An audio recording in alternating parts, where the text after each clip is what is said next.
नमस्कार दोस्तों, मैं नरेंद्र प्रसाद और आप सभी को वेलकम करता हूं एजुकेशन नॉलेज चैनल में। और आज डिस्कस करने वाले हैं शिक्षण और अधिगम। तो शिक्षण एवं अधिगम की बात करते हैं, टीचिंग एंड लर्निंग की बात करते हैं। तो ये आपका पेपर का भी नाम है और आज का जो टॉपिक है वो भी टॉपिक आपका शिक्षण और अधिगम की ही बात हो रही है, टीचिंग एंड लर्निंग की ही बात हो रही है, जिसमें कि हम लोग बहुत सारे टॉपिक को डिस्कस कर चुके हैं। जिसमें इसकी बात करते हैं यहाँ पे सिंपल सा कि ऑपरेशन ऑफ टीचिंग की बात करते हैं। तो किस प्रकार से आप जब शिक्षण करने के लिए जाते हैं तो वहाँ पे किस प्रकार का ऑपरेशन लगता है, किस प्रकार की क्रियाएं करते हैं, इसके बारे में डिस्कस हो चुके हैं। जिसका आपका पार्ट 1 और पार्ट 2 दोनों वीडियो अपलोड है। पूरा का पूरा एक सीक्वेंस मिलेगा। जैसे कि आप देखते हैं क्लास 9, क्लास 10, दैट मीन्स कर सकते हैं कि क्लास 1, 2, 3, 4, 5 जो आपका टीचिंग लर्निंग का ही पेपर में आपका बहुत सारे सब टॉपिक है, उस सब टॉपिक को कवर करते जा रहे हैं बाय सीक्वेंस, जिससे कि आपको कहीं भी समझने में दिक्कत नहीं होगा। तो सारा वीडियो आप एक सीक्वेंस से देखिए तो आपको सारा का सारा पॉइंट जो है क्लियर होते चला जाएगा। और इस सभी वीडियो का जो लिंक है आपको डिस्क्रिप्शन बॉक्स में मिल सकता है या फिर आई बटन पर मिल सकता है। साथ ही अगर हम चैनल को विजिट कीजिएगा तो वहाँ से सारा का सारा वीडियो आप देख सकते हैं। तो आज का जो क्लास है इसमें समझने वाले हैं कि अगर बात करते हैं शिक्षण का, बात करते हैं अधिगम का, तो शिक्षण के बारे में काफ़ी डिटेल से डिस्कस किए हुए हैं। उसी प्रकार से बात करते हैं अधिगम का, तो इसके भी बारे में काफ़ी डिटेल से डिस्कस किए हैं। लेकिन दोनों कंबाइंड में किस प्रकार से रिलेशन डेवलप होता है इसके बारे में समझेंगे। कि अगर बात करते हैं टीचिंग एंड लर्निंग तो दोनों इस प्रकार एक दूसरे से किस प्रकार से संबंधित है, इसके बारे में आज डिस्कस करने वाले हैं काफ़ी डिटेल से। साथ ही ये टेलीग्राम ग्रुप है, इसको ज्वाइन कर सकते हैं। इसका जो लिंक है आपको डिस्क्रिप्शन बॉक्स में मिलेगा, वहाँ से इसको ज्वाइन कर सकते हैं। या फिर QR कोड इसको स्कैन कीजिएगा तो यहाँ से भी आप टेलीग्राम ग्रुप ज्वाइन कर सकते हैं, जिसमें कि आपको वीडियो से संबंधित विभिन्न तरह का आपको नोटिफिकेशन वहाँ से मिलता रहेगा। तो चलिए आज से क्लास स्टार्ट करते हैं और समझते हैं कि शिक्षण की बात करते हैं या फिर अधिगम की बात करते हैं तो उसमें किस प्रकार का रिलेशन मिलता है।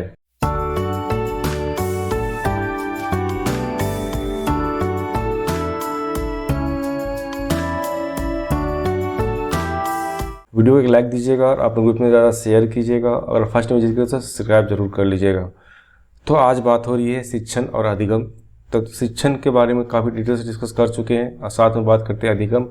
तो अधिगम के बारे में भी काफ़ी डिटेल से डिस्कस कर चुके हैं। तो दोनों के बीच का जो रिलेशन है इसके बारे में समझने वाले हैं आज कि किस प्रकार से अगर हम टीचिंग करने की बात करते हैं तो अधिगम के बिना नहीं हो सकता। अगर हम बात करते हैं अधिगम का, है ना, लर्निंग की बात करते हैं तो बिना टीचिंग का नहीं हो सकता। दोनों के बीच का जो रिलेशन है वो काफ़ी ज़्यादा मजबूत होता है और एक दूसरे के पक्ष में बोल सकते हैं कि दूसरे पर क्या होते हैं कि बहुत ज़्यादा डिपेंडेंट होते हैं। इसको इस प्रकार से कर सकते हैं कि अगर हम कहें कि एक ही सिक्का का दो पहलू होता है, टीचिंग एंड लर्निंग। ठीक है, तो काफ़ी डिटेल्स के बारे में डिस्कस करने वाले। इसमें पहला पॉइंट देख के बात करते हैं। यहाँ पे पहला पॉइंट क्या है आपका कि शिक्षण का प्रमुख कार्य। तो शिक्षण का जो प्रमुख कार्य क्या होता है कि अधिगम के क्षेत्र में प्रभावशीलता लाना। ठीक है, हम कहीं भी कोई चीज़ को सिखाने की बात करते हैं तो सिखाने के दौरान क्या होता है कि हम किस तरह से किसी टॉपिक को कितने अच्छी तरीके से समझा सकें, उसको बता सकें, इसके बारे में बात होती है। जब आप कम समय में, है ना, किसी चीज़ को बेहतर रूप से समझा सकते हैं, है ना, और लंबे समय तक उसके व्यवहार में परिवर्तन ला सकते हैं, दैट मीन्स कह सकते हैं कि आपका जो टीचिंग का प्रोसेस था वो काफ़ी अच्छा था। तो वही बात यहाँ कहा गया है कि शिक्षण का जो प्रमुख कार्य क्या होता है कि किस प्रकार से प्रभावशीलता, किस प्रकार से एक अच्छा टीचिंग जो है हम लोग कर सकते हैं, जो क्या हुआ उसका अधिगम के क्षेत्र में देखने को मिलता है। अतः हम नेक्स्ट पॉइंट में कह सकते हैं कि जो शिक्षण एवं अधिगम जो है दोनों ही एक सिक्के का दो पहलू कहे जा सकते हैं। जहाँ पे अगर टीचिंग होगा वहाँ पे अधिगम होगा, जहाँ पे अधिगम होगा वहाँ पे टीचिंग होगा। तो एक ही सिक्का का दो पहलू है, दैट मीन्स दोनों आपका एक दूसरे पर क्या करते हैं, निर्भर होता है। अगर हम टीचिंग करने की बात करेंगे तो वहाँ पर आपको ऑटोमेटिक अधिगम आ जाएंगे। अगर अधिगम करने की बात करेंगे तो वहाँ पे आपको शिक्षण देखने को मिलेगा।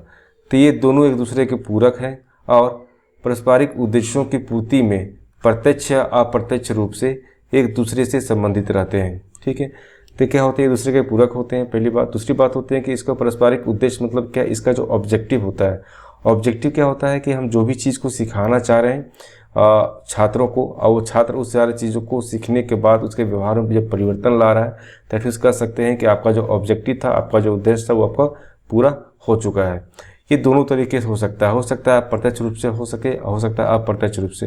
मतलब आप सामने बैठ कर किसी चीज़ को सिखा रहे हैं या फिर बोल सकते हैं कि आप दूर से किसी चीज़ को सिखा रहे हैं। जैसे कि अभी ऑनलाइन क्लासेस में क्या होते हैं कि हम सामने तो नहीं रहते हैं, उसके बावजूद भी क्या होता है कि बहुत सारे ऐसे टॉपिक है जिसको हम बहुत सारे माध्यम से, है ना, टीचिंग के बहुत सारे पैटर्न, बहुत सारे स्किल्स को यूज़ करते हुए उस सारी चीज़ों को सिखाने की कोशिश करते हैं। तो वही बात यहाँ कहा गया है कि ठीक है, अगर आप टीचिंग एंड लर्निंग की बात कर रहे हैं तो यहाँ पे हम लोग प्रत्यक्ष और अप्रत्यक्ष दोनों रूप से क्या करते हैं, सिखाने की काम करते हैं। नेक्स्ट बात करते हैं इसी में। नेक्स्ट पॉइंट है आपका शिक्षण एवं अधिगम में संबंध। शिक्षण के विभिन्न परिभाषाओं के विश्लेषण से यह ज्ञात होता है कि शिक्षण एवं अधिगम में एक बहुत नजदीकी संबंध है। इसके बारे में काफ़ी ज़्यादा मनोवैज्ञानिक ने अपने अपने आधार पे इसमें रिसर्च किए और रिसर्च करने के बाद ये ऐसा पता चला है कि दोनों के बीच का जो रिलेशन होता है काफ़ी क्लोज होता है। टीचिंग और लर्निंग की बात करते हैं तो दोनों का जो संबंध होता है काफ़ी क्लोज देखने को मिलता है। इस पॉइंट इसी में जब शिक्षण की बात आती है तो बिना अधिगम के अधूरे रहती है, और जब अधिगम का आता है तो बिना शिक्षण की चर्चा यह अधूरा ही रहता है। यह सिंपल सी बात यहाँ पे कहा गया है कि अगर टीचिंग की बात करते हैं और लर्निंग की बात करते हैं तो टीचिंग और लर्निंग क्या हुआ, एक दूसरे के बिना बिल्कुल अधूरा होता है, एक दोनों के बिना संभव नहीं हो पाएगा। तो इसमें यह रिश्ता इतना गहरा बन गया है कि हम शिक्षण तथा अधिगम की प्रक्रिया को एक ही नाम शिक्षण अधिगम प्रक्रिया देते हैं।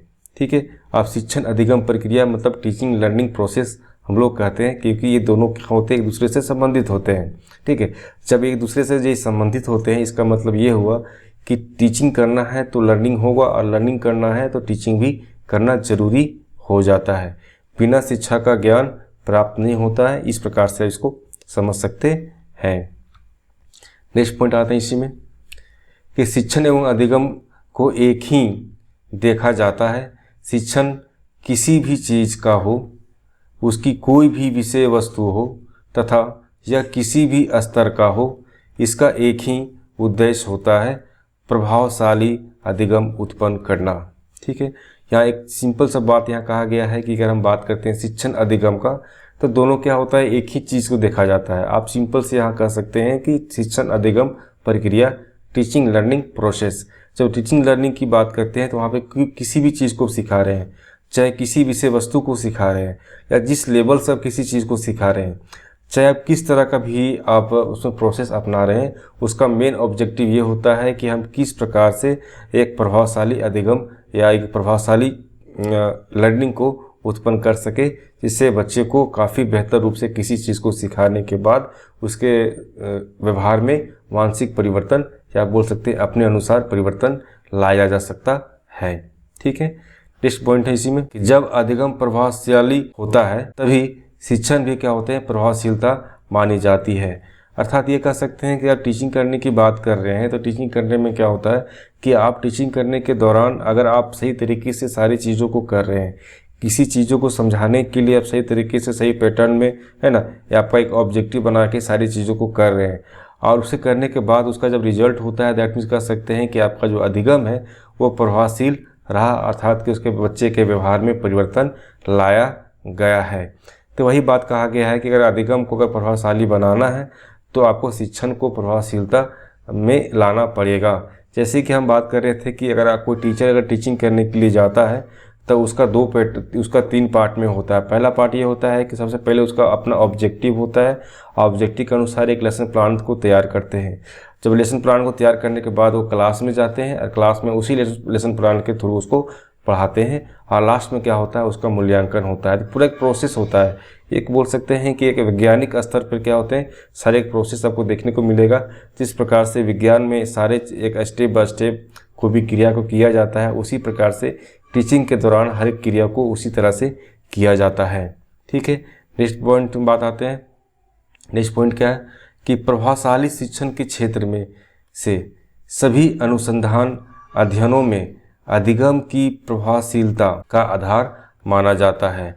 अगर हम शिक्षण के क्षेत्र में बात करते हैं, शिक्षण को क्षेत्र में अगर हम प्रभावशाली बनाना चाहते हैं तो उसका मेन उद्देश्य ये होता है कि हम किस प्रकार से अधिगम को प्रभावशीलता के अंतर्गत लाएं, अर्थात कि हम जो भी चीज़ टॉपिक को पढ़ाना चाह रहे हैं, जिस सब्जेक्ट को पढ़ाना चाह रहे हैं वो हम सही तरीके से पढ़ा सकें, सही पैटर्न में पढ़ा सकें, जिससे बच्चे को ज़्यादा से ज़्यादा समझ में आ सके।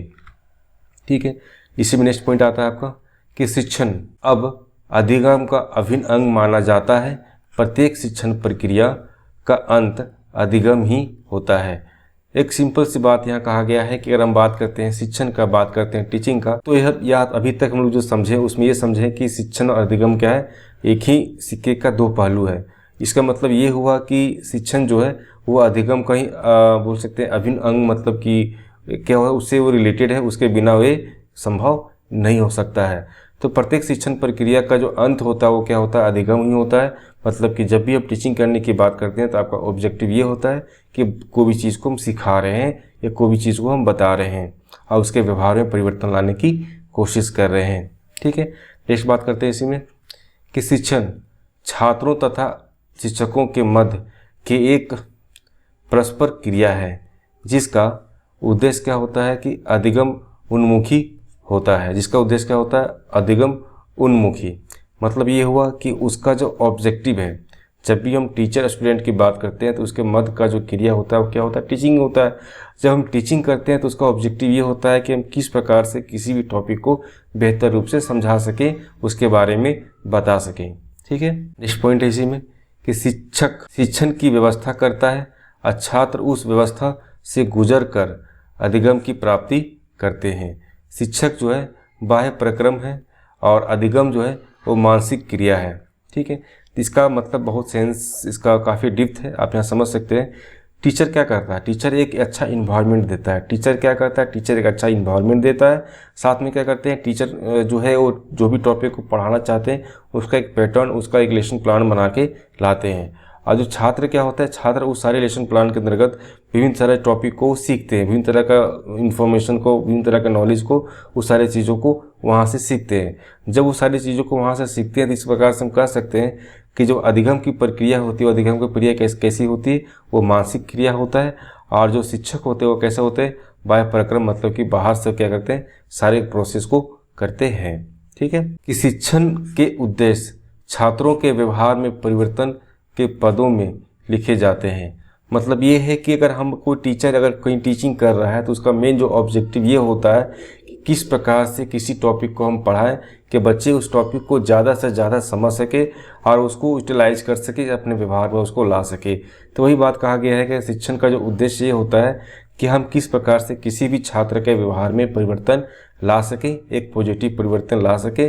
तो क्या होगा कि वो सारी चीज़ें जो हम कर रहे हैं वो सफल हो पाएगा, एक शिक्षण करने का जो उद्देश्य है उसकी प्राप्ति कर पाएंगे। अतः हम ये कह सकते हैं कि शिक्षण के उद्देश्य और अधिगम के उद्देश्य दोनों एक दूसरे के क्या होते हैं, पूरक होते हैं। ठीक है, दोनों क्या होते हैं, एक दूसरे के काफ़ी ज़्यादा पूरक माना जाता है। नेक्स्ट पॉइंट बात करते हैं कि शिक्षण के उद्देश्य शिक्षण के जो सिद्धांत है ना, वो छात्रों के अधिगम की गुणवत्ता बढ़ाने के लिए होते हैं। तो आपका जो प्रिंसिपल होता है, शिक्षण का जो प्रिंसिपल है ना, कि किस प्रकार से पढ़ाना है, कौन सा प्रोसेस का अपनाना है, कौन से मेथड्स, किस प्रकार से कहीं भी किसी टॉपिक को प्रेजेंट करना है, प्रेजेंट करने का क्या प्रोसेस होना चाहिए, किस प्रकार से आप मूल्यांकन करते हैं, किस प्रकार से मूल्यांकन करने का प्रोसेस होता है, उसमें कौन से मेथड्स लगाते हैं, ये सारी चीज़ें कब होती है, जब हम अधिगम करने की प्रोसेस में आते हैं, जब भी हम टीचिंग करने की बात करते हैं। तो जब हम टीचिंग करने का जो प्रोसेस अपनाते हैं तो उससे क्या होता है कि जो अधिगम करने का जो प्रक्रिया होती है उसमें क्या होती है, उसमें वृद्धि होती है, उसकी गुणवत्ता बढ़ जाती है। आपका जो टीचिंग स्किल अच्छी तरह से यूज़ कर रहे हैं, दैट मीन्स कह सकते हैं किसी टॉपिक को काफ़ी अच्छी तरह से सिखा पा रहे हैं। ठीक है, नेक्स्ट पॉइंट इसी में आता है कि शिक्षण के विभिन्न कारक। अब कारक कौन कौन हो सकते हैं, पहला कारक क्या होता है, अभिप्रेरणा या मोटिवेशन की बात करते हैं। मानसिक तत्परता, मतलब किस प्रकार से प्रेजेंट ऑफ माइंड किस प्रकार से यूज करना है। व्यक्तिगत विभिन्नताओं के अनुसार सिखाना, किस प्रकार से विभिन्न तरह के जो बच्चे हैं जिसका मेंटल लेवल बिल्कुल अलग अलग है, उस सारे सिचुएशन में किस प्रकार से किसी चीज़ को सिखाना होता है। इस प्रकार की विभिन्न तरह की चीज़ें जो होती है वो क्या होते हैं कि छात्रों का जो उद्देश्य है ना, छात्रों का जो उद्देश्य है क्या, कि हम जो भी चीज़ को सिखाना चाह रहे हैं वो अधिक से अधिक बच्चे उस चीज़ को सीख सकें, है ना। यहाँ पे टीचरों का मेन उद्देश्य ये होता है। नेक्स्ट पॉइंट बात करते हैं इसी में कि शिक्षण के सूत्रों का प्रयोग। शिक्षण के सूत्रों का प्रयोग भी छात्रों के अधिगम की गुणवत्ता को बढ़ाने के लिए किया जाता है। अब यहाँ पे बात आता है शिक्षण के सूत्रों का प्रयोग। तो शिक्षण का सूत्र क्या होता है, शिक्षण का सूत्र यही होता है कि यह मेरा ऑब्जेक्टिव क्या है, किस प्रकार से पढ़ाना है, आपके स्किल्स की बात होती है, आपका टीचिंग एड की बात होती है, किस प्रकार के मॉडल, किस प्रकार के चार्ट पेपर ले जाना है, आपको किस प्रकार से मॉडल को प्रेजेंट करना है, किस प्रकार के मॉडल को बनाना है, किस प्रकार से मेथड्स को यूज करना है, कहाँ पे कौन सा मेथड सूटेबल है, किसी टॉपिक का कौन सा कॉम्प्लेक्स पार्ट है जो आपको समझाने में दिक्कत हो रहा है, उसे किस प्रकार से समझाना है। तो ये सब क्या होता है, आपका शिक्षण का जो सूत्र है उस सारे सूत्र के अंतर्गत आपको देखने को मिलेगा। सो क्या होता है कि शिक्षण जो छात्रों के अधिगम की गुणवत्ता की बात की जा रही है उसमें हम लोग बढ़ावा दे सकते हैं या फिर बोल सकते हैं उसमें वृद्धि हो सकती है। ठीक है, नेक्स्ट पॉइंट इसी में कि शिक्षण सूत्रों का प्रयोग छात्रों के अधिगम को सरल और अस्थायी बनाने में महत्वपूर्ण भूमिका निभाता है। तो बात यही कहा गया है कि जो भी हम इसके जितने भी फॉर्मूले हैं, टीचिंग का जितना भी प्रोसेस होता है, प्रोसेस में जो भी चीज़ करते हैं वो क्यों करते हैं, क्योंकि आप जब लर्निंग करने की बात कर रहे हैं, छात्रों के सिखाने की बात कर रहे हैं, तो उसको किस प्रकार से हम सरलता से किसी बात को बता सकें और अस्थायी रूप से कर सके, वो बना हुआ रह सके। मतलब जो चीज़ को सीखता है वो हमेशा कंटिन्यूअस सारी चीज़ों को हमेशा अपने व्यवहार में ला सके या लंबे समय तक वो सारी चीज़ों के बारे में बच्चे के माइंड में सेट हो जाए। इस प्रकार का आपका प्रोसेस होता है, किसका, टीचर का होता है। ठीक है, नेक्स्ट पॉइंट इसी में कि विभिन्न शिक्षण प्रतिमानों, शिक्षण विधियों, परिविधियों एवं शिक्षण व्यूह रचनाओं का प्रयोग जो है छात्रों के अधिगम को अधिक सुगम, उन्नत और गुणवत्ता प्रदान करने के लिए किया जाता है। तो हम जितने भी बात के क्या प्रतिमान मतलब कह सकते हैं मॉडल्स, जितने भी मॉडल्स यूज करते हैं, जितने मेथड्स की बात की जाते हैं, जितने टेक्निक की बात करते हैं, जितने आप पैटर्न की बात करते हैं, सभी का रचना क्या होता है, टीचर करता है टीचिंग के लिए। ठीक है, जब ये सारी चीज़ों को जब आप करते हैं तो इससे क्या होता है कि आपका छात्रों का जो अधिगम की बात कर रहे हैं, छात्रों को सिखाने की बात कर रहे हैं, तो काफ़ी ज़्यादा सुगम मतलब कि काफ़ी सरलता से किसी चीज़ को सिखाया जा सकता है। काफ़ी ज़्यादा उन्नत और गुणवत्तापूर्ण क्या होगा आपका टीचिंग का प्रोसेस में छात्रों को जो अधिगम है वो अच्छी तरह से आप कर पाएंगे। ठीक है, तो वे ही जो मतलब ये सारे प्रतिमान हैं, वे ही क्या है आपका मॉडल्स की बात करें, पैटर्न्स की बात करें, शिक्षण विधि की बात करें, परिविधियाँ की बात करें, ये प्रभावशीलता मानी जाती है जिससे क्या होता है कि आपका अधिकतम अधिगम की प्राप्ति हो सकता है। मतलब कि आप ज़्यादा बेहतर से बेहतर तरीके से स्टूडेंट को या फिर बच्चे को सिखा सकते हैं।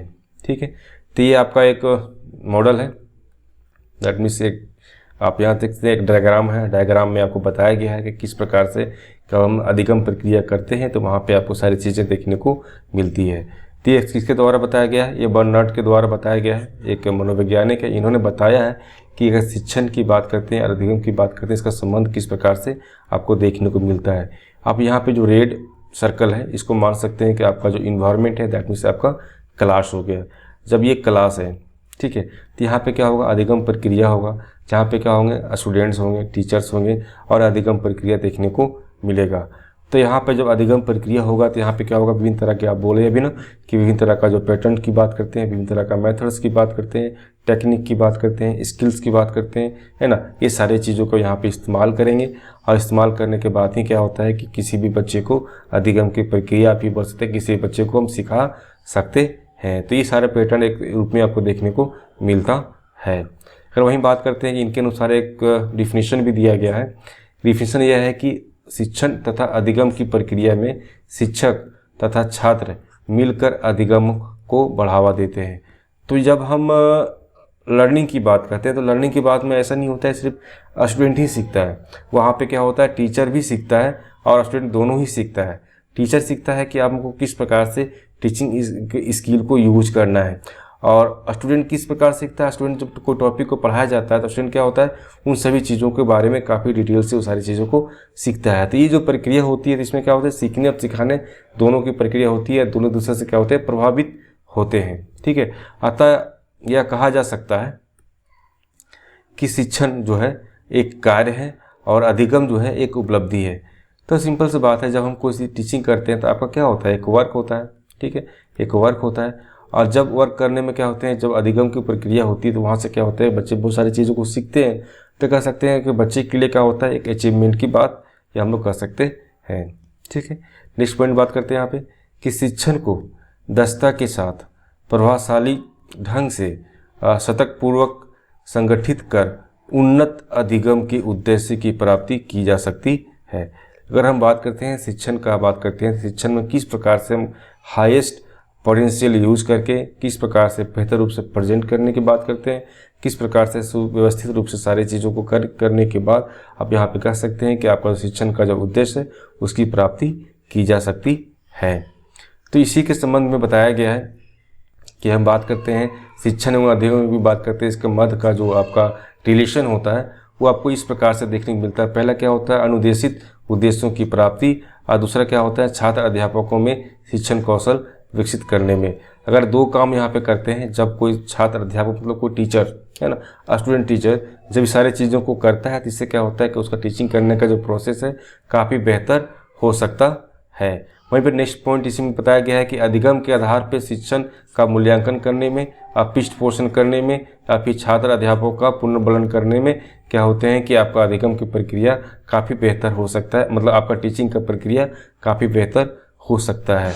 अगर आप टीचिंग की बात करते हैं तो शिक्षण अधिगम प्रक्रिया में आपका अगर नियोजन मतलब कि एक प्लान होगा, एक संगठन होगा, एक बोल सकते हैं कि नियंत्रण करने की बात होगी, तो ये सभी जब आप प्रोसेस से करते हैं तो इससे क्या होता है कि आपका टीचिंग प्रोसेस काफ़ी बेहतर हो सकता है, टीचिंग लर्निंग की प्रक्रिया आपका बेहतर रूप से देखने को मिलता है। ठीक है, नेक्स्ट पॉइंट इसी में कह सकते हैं आता है, ये कह सकते हैं कि अगर शिक्षण और अधिगम की बात करते हैं तो शिक्षण और अधिगम एक दूसरे के बिना कोई अस्तित्व नहीं होता, अर्थात कि बिना टीचिंग का अधिगम नहीं होता है, बिना अधिगम का शिक्षण नहीं होता। दोनों क्या होते हैं, एक दूसरे से संबंधित होते हैं। तो शिक्षण की सभी क्रियाएं तथा प्रयास जो होता है, शिक्षण के सभी क्रियाएं तथा प्रयास जो होता है वो अधिगम की उपलब्धि में सहायक होते हैं। तो जो भी आप प्रोसेस अपनाते हैं, प्रोसेस क्रियाएं मतलब क्या, यहाँ जो भी तरह का पैटर्न लेते हैं कि जैसे 3 इसका पार्ट था कि आप किस प्रकार से अपना ऑब्जेक्टिव तय करते हैं, किस प्रकार से आप प्लानिंग करते हैं, आप प्लानिंग करने के बाद क्लास में किस प्रकार से उसको प्रेजेंट करते हैं और उसका मूल्यांकन करते हैं। तो ये आपका क्या हुआ, शिक्षण की सभी क्रियाएं होती है। जब ये सही तरीके से कर सकते हैं तो इससे क्या होता है कि आपका जो अधिगम की उपलब्धि की बात करते हैं कि आप लर्निंग का जो अचीवमेंट की बात करते हैं उसमें काफ़ी ज़्यादा सहायता मिल सकता है। इसीलिए डिफिनीशन है आपका कि शिक्षण एक ऐसा माध्यम है जिससे सीखने के अनुभव प्रदान किए जाते हैं और व्यवहारों में वांछित परिवर्तन लाया जाता है। जो हम लोग बहुत पहले से इस चीज़ को डिस्कस कर रहे हैं कि शिक्षण का एक माध्यम होता है। इस माध्यम में क्या होता है कि सीखने का जो अनुभव प्रदान किया जाता है कि किस प्रकार से किसी चीज़ को सिखाना है, सिखाने का जो अनुभव उसको मिलता है और जो बच्चे में एक मानसिक परिवर्तन लाया जा सकता है। इसके बारे में पहले से भी डिस्कस हम लोग कर चुके थे। इसी में एक मनोवैज्ञानिक और भी हैं जिन्होंने बताए हैं, बर्टोन, इनके अनुसार ये बताया गया है कि शिक्षण जो है सीखने के लिए उद्दीपन, पथ प्रदर्शन तथा उत्साहवर्धन है। ठीक है, जब भी हम शिक्षण करने की बात करते हैं तो सिखाने के लिए सबसे पहले क्या उद्दीपन मतलब स्टिमुलस स्किल का हम लोग यूज़ करते हैं। एक गाइडेंस की ज़रूरत होती है, एक डायरेक्शन की ज़रूरत होती है और किस प्रकार से उसको उत्साह भर सकते हैं, ये सभी चीज़ें उसको देखने के अंदर मिलता है। स्मिथ के अनुसार भी बताया गया है कि शिक्षण जो है क्रियाओं का एक समूह है जो कि अधिगम को उत्पन्न करने के लिए प्रेरित करते हैं। मतलब शिक्षण भी क्या है, एक प्रक्रिया होती है। एक प्रक्रिया मतलब वह समूह होता है जिसमें क्या होता है कि अधिगम को उत्पन्न करने के लिए एक मोटिवेशन की ज़रूरत होती है, एक बोल सकते हैं प्रेरित करने के लिए एक एक्शन का ज़रूरत होता है। तो इस प्रकार से हम लोग ये समझें कि बात करते हैं टीचिंग का, बात करते हैं लर्निंग का, तो टीचिंग लर्निंग जो है हम लोग का दोनों के बीच का जो रिलेशन है काफ़ी ज़्यादा मजबूत होता है और एक दूसरे से काफ़ी ज़्यादा संबंधित होता है। तो साथ में यहाँ पे देखिए पैटर्न है, इस पैटर्न को समझ सकते हैं आप कि शिक्षण अधिगम की बात हो रहा है तो यहाँ पे एक पैटर्न देखने को मिलेगा कि यहाँ पे अगर अधिगम की बात करते हैं और यहाँ पे बात करते हैं शिक्षण का। तो जब भी हम यहाँ सिखा रहे हैं, कोई चीज़ को सिखा रहे हैं और यहाँ पे क्या हो रहा है, कोई चीज़ को सीख रहा है, तो ये सारा का सारा प्रोसेस कहीं ना कहीं होता है। एक औपचारिक रूप से हो सकता है या फिर अनौपचारिक रूप से हो सकता है। औपचारिक मतलब क्या, क्लास में सीख सकते हैं या क्लास के बाहर भी बच्चे सीख सकते हैं। मतलब कि दोनों के बीच का जो रिलेशन है काफ़ी ज़्यादा मजबूत देखने को मिलता है। तो आज इतना ही। वीडियो को लाइक करें और अपने ग्रुप में ज़्यादा शेयर करें और इसको सब्सक्राइब कर लें। Thank you.